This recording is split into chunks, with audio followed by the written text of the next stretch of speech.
Fidèles téléspectateurs de Canal Vim-Kwera, merci de nous rejoindre pour cette session d'information. 764 engins ont été remis au coordonnateur national de l'initiative présidentielle Faso Mebo. Ce deuxième lot de matériel vise à équiper 4 brigades régionales. Les détails à venir. Voilà, mesdames et messieurs, c'est le menu de cette édition. Bonsoir et merci de nous suivre. Tout d'abord, le président du Faso, chef de l'État, le capitaine Ibrahim Traoré, a présidé hier jeudi l'hebdomadaire Conseil des ministres, une séance de travail au cours de laquelle il a notamment été adopté un rapport additif à la loi des finances rectificative pour l'exécution du budget exercice 2025 relatif à l'institution de la gratuité des visas au profit des ressortissants des pays africains. On écoute le ministre de la Sécurité à ce sujet.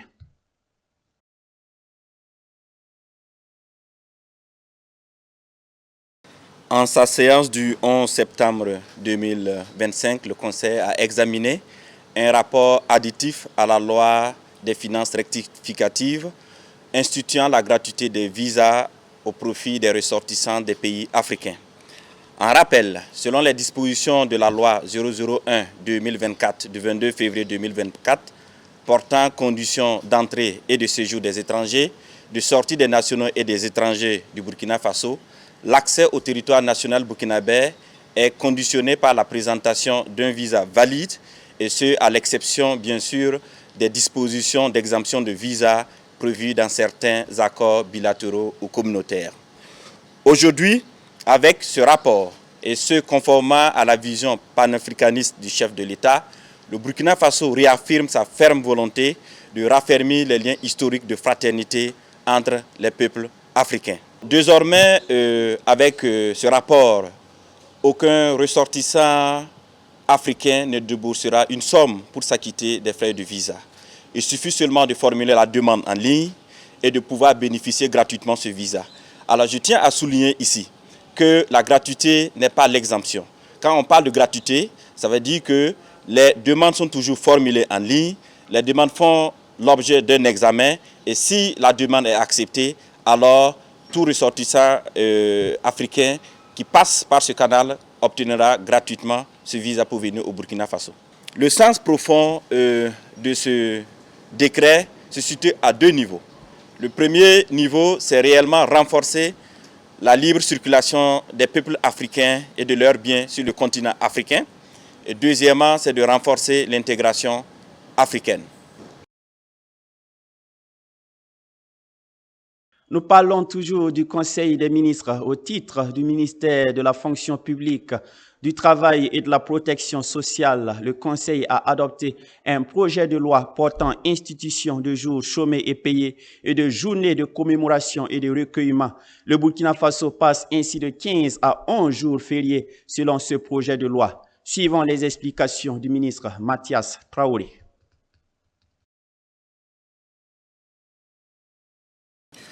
Selon une évaluation réalisée par le secrétariat permanent de la modernisation de l'administration et de la bonne gouvernance, le temps annuel de travail dû par l'agent public au Burkina Faso est de 214 jours, correspondant à un taux de 58,63% des 365 jours de l'année du fait des fêtes légales tombant sur un dimanche et des week-ends.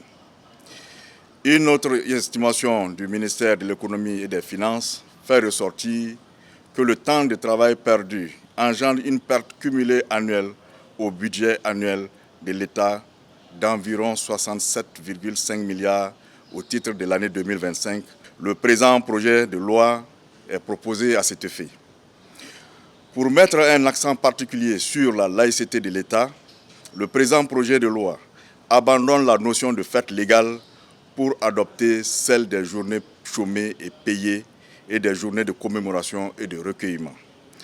De ce fait, il propose l'abrogation de la loi portant fêtes légales et événements à caractère historique au Burkina Faso.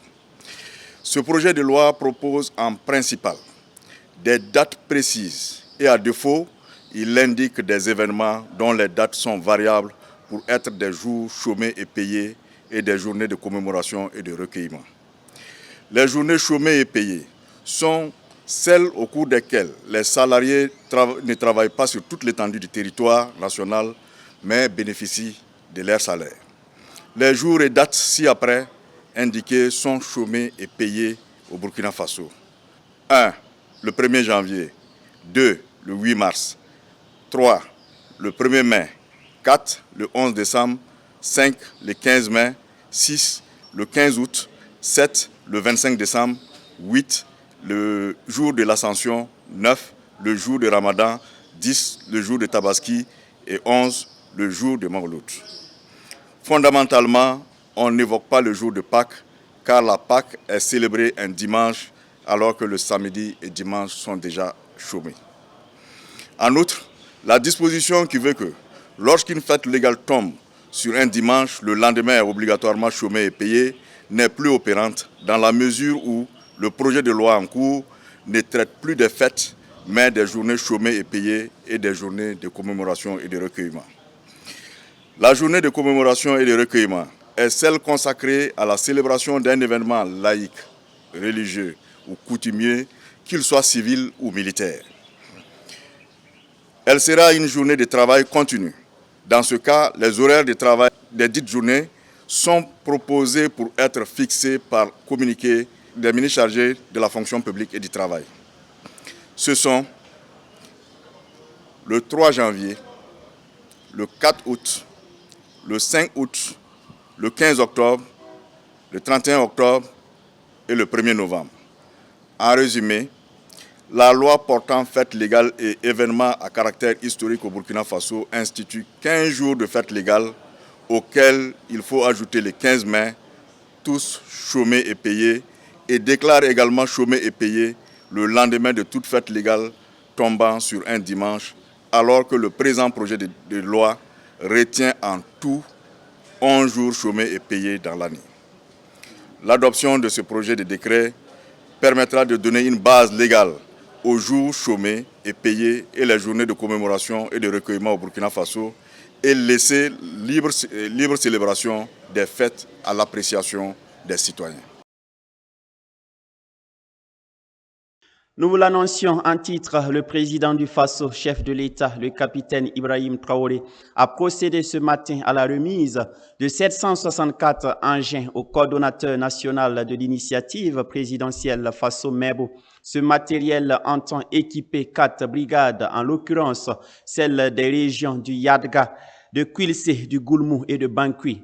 Un pas important donc pour le désenclavement de nos villes et campagnes. Merci et félicitations déjà pour ce qui est fait. 764 engins officiellement remis ici par le capitaine Ibrahim Traoré au coordonnateur national de l'initiative présidentielle Faso Mebo. Ce matériel vise à équiper 4 brigades, en l'occurrence celles des régions du Yadga, de Quilsé, du Goulmou et de Bankui. Lors du don du premier lot, son Excellence le camarade Ibrahim Traoré avait déjà dit que c'était 1/5 du matériel qui était arrivé. Donc aujourd'hui, nous venons de recevoir, je peux dire, le 2e 5e du matériel. Voilà, donc tout ça encore confirme que notre camarade est un homme de parole. Donc l'arrivée de ce matériel va permettre d'armer rapidement 4 brigades en fait, qui seront logées dans le Quilsé, et dans le Goulmou, le Yadga, et au niveau de la région du Bankui. Donc ce matériel viendra armer ces brigades afin qu'elles puissent participer à la révolution de construction d'infrastructures au niveau de ces régions. Conformément à la vision du camarade, son Excellence le capitaine Ibrahim Traoré, il avait dit que chacune des régions aura une brigade de construction routière. Donc nous avons déjà actuellement le Guirico qui a 2 brigades, nous avons la région du centre aussi qui a 2 brigades, donc nous avons déjà 4 brigades. Actuellement, nous avons lancé le recrutement, nous avons recruté actuellement le personnel au niveau de Banongo pour une formation. Donc l'arrivée de ce matériel permettra d'armer ces 4 brigades qui vont sortir d'ici la fin de ce mois. À travers cette remise, le chef de l'État réaffirme son engagement à impulser efficacement le développement par la route, toute chose qui ne peut se faire sans l'implication des masses populaires, a-t-il souligné. Il faut qu'on retienne une chose, il n'y a pas de révolution dans quelque domaine que ce soit qui puisse tenir s'il n'y a pas l'implication des masses populaires. Il n'y a pas d'infrastructure aussi bien pensée ou exécutée qui va tenir dans le temps si ces infrastructures ne sont pas entretenues par les masses populaires. Et pour qu'elles soient entretenues par les masses populaires, il faut qu'elles soient elles-mêmes impliquées dans la conception, dans la fabrication des infrastructures. Et comment mobiliser ces masses populaires, c'est à vous que je reviens. C'est par votre leadership, votre manière d'expliquer la révolution pour amener a priori les populations à s'impliquer elles-mêmes de façon volontaire pour pouvoir fabriquer nos infrastructures. Et ça, je compte sur vous pour pouvoir les expliquer qu'est-ce que c'est que cette révolution d'infrastructures que nous sommes en train de mener. Pourquoi elles doivent s'impliquer elles-mêmes pour fabriquer des infrastructures et les entretenir, changer de mentalité dans ce domaine-là. Parce que d'habitude, l'État construit, les gens brûlent des pneus, ils détruisent. Aujourd'hui, nous voulons que vous puissiez faire impliquer les populations elles-mêmes pour construire les infrastructures et les entretenir. Vous allez mettre l'accent sur les routes logistiques militaires, c'est-à-dire le soutien de nos forces combattantes, parce qu'elles ont plus besoin de routes que quiconque. Et après, je pense que les routes intra-urbaines et interurbaines, vous allez pouvoir les planifier ensemble avec les différents coordonnateurs qui seront dans vos régions respectives. Ce matériel est composé, entre autres, de véhicules pick-up 4x4, de machines recycleuses, de bétonnières, de camions grues et permettra d'améliorer le réseau routier des dites brigades, a laissé entendre le commandant Sakandé. Du 2 au 6 septembre dernier, l'église des Assemblées de Dieu, Boulmougou Barrage, a accueilli le camp national du mouvement des hommes de l'église des Assemblées de Dieu du Burkina Meb. Ce rassemblement a été marqué par des temps forts de prière, d'enseignement et de fraternité. La cérémonie de clôture a notamment permis de rendre grâce à Dieu pour tout ce qui a été vécu pendant ces 5 jours. Déborah Koulibaly et Yannick Kaboré nous replongent dans l'ambiance de cette cérémonie de clôture.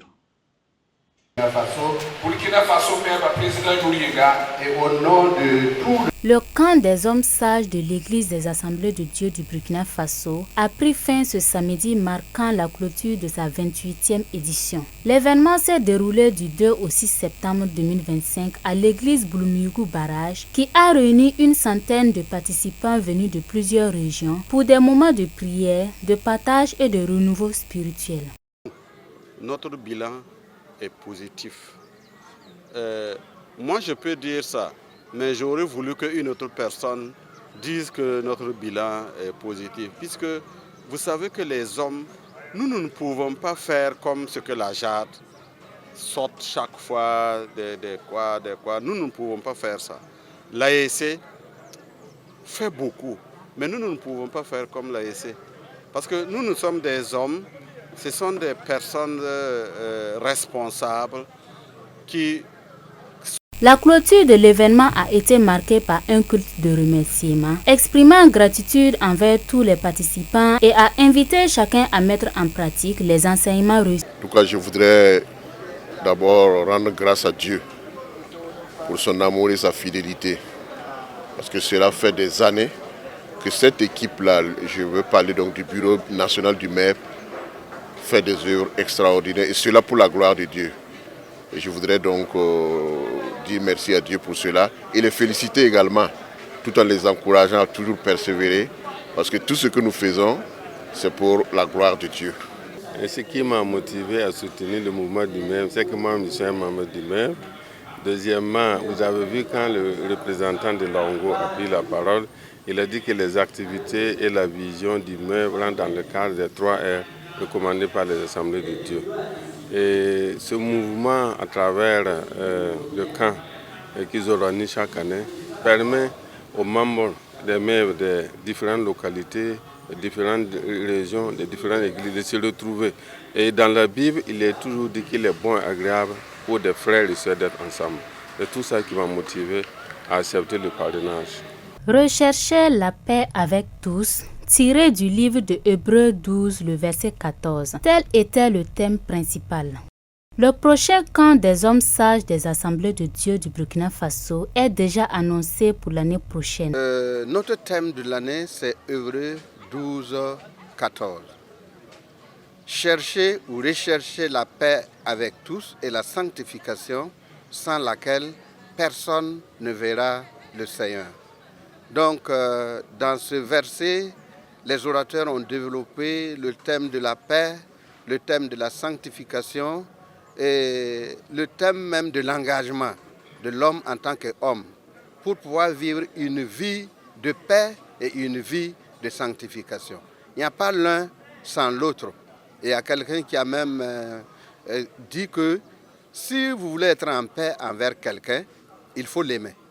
Si vous ne l'aimez pas, vous ne pouvez pas être en paix envers la personne. Nous préparons, par la grâce de Dieu, pour la prochaine édition, qui sera Koudougou 2026, qui se tiendra du mardi 1er septembre au samedi 5 septembre 2026, précisément dans la ville de Koudougou. Un rendez-vous déjà très attendu par les fidèles qui espèrent que cet événement continuera de renforcer les liens fraternels et spirituels au sein de l'Église. La prière et le jeûne qui produisent des miracles, c'est le titre du nouvel ouvrage spirituel puissant que l'évangéliste John Wayne Wardell a présenté au public à Ouagadougou. C'est un livre qui promet de révéler des secrets bibliques afin de transformer la vie chrétienne. La cérémonie de dédicace a rassemblé notamment fidèles partenaires et médias dans l'enceinte de CVK LVD, Edmond Tapsoba et Sidiki Xavier Ouedraogo. La prière et le jeûne sont les clés qui ouvrent les portes des miracles. Ce que le Saint-Esprit révèle, il le restaure. Ces puissantes déclarations résument le sens de ce nouveau livre qui promet de transformer des vies. La prière et le jeûne qui produisent des miracles. Cet ouvrage est écrit sous l'inspiration du Saint-Esprit par l'évangéliste John Wayne Wardell. Breakthroughs in the spiritual, physical and emotional realms. Donc, John Wayne Wardell a montré comment un livre peut changer la vie d'un disciple qui perce spirituellement, qui peut percer spirituellement, physiquement et de manière émotionnelle. And that is one of the testimonies that stick out. C'est un des témoignages que j'aime. Ce livre de 142 pages dévoile des tactiques spirituelles, des principes essentiels et des secrets bibliques basés sur la prière et le jeûne afin de renforcer la vie chrétienne, surmonter les épreuves de la vie et vivre dans la plénitude de la puissance de Dieu. La cérémonie de dédicace s'est déroulée ce samedi 7 septembre à Ouagadougou en présence de nombreux amis, partenaires et médias venus soutenir cette initiative éditoriale majeure. À travers ses expériences en Russie et dans plusieurs pays d'Afrique, l'auteur partage des témoignages de guérison miraculeuse et de vie radicalement transformée par la prière et le jeûne. John qu'il est mort de manière I've been crucified with Christ. J'ai été crucifié avec Christ. It's no longer John that lives. Ce n'est plus John Wayne qui vit. But it's Christ who's living through me. Mais c'est Christ qui vit en moi. And the power of God et la puissance de Dieu déborde. I'm fulfilling the purpose of God et in my life. Le but de Dieu dans This is why I live a life of prayer and fasting. C'est la raison pour laquelle j'ai appris cette vie de jeûne et de prière. Amen. Amen. Ce livre puissant est un guide destiné à tous ceux qui veulent voir la main de Dieu agir dans leur vie par la prière et le jeûne. Il a un coût forfaitaire de 4 000 francs CFA sur le territoire burkinabé. La prière et le jeûne qui produit des miracles est disponible dans les locaux de CVK LVD, Impact TV, l'église à Temple Victoire, ainsi qu'en différents points de vente à Ouagadougou. Personne n'a jamais vu Dieu si nous nous aimons les uns les autres. Dieu demeure en nous et son amour est parfait en nous. Vivons et manifestons donc l'amour autour de nous, conformément à ce passage tiré de 1 Jean chapitre 4, le verset 12. Voilà, c'est la fin de cette semaine d'actualité que j'ai pris du plaisir à partager avec vous. Je souhaite un heureux ménage aux couples qui s'uniront demain. Excellent week-end à tous et à très bientôt sur la télévision de la famille. Au revoir.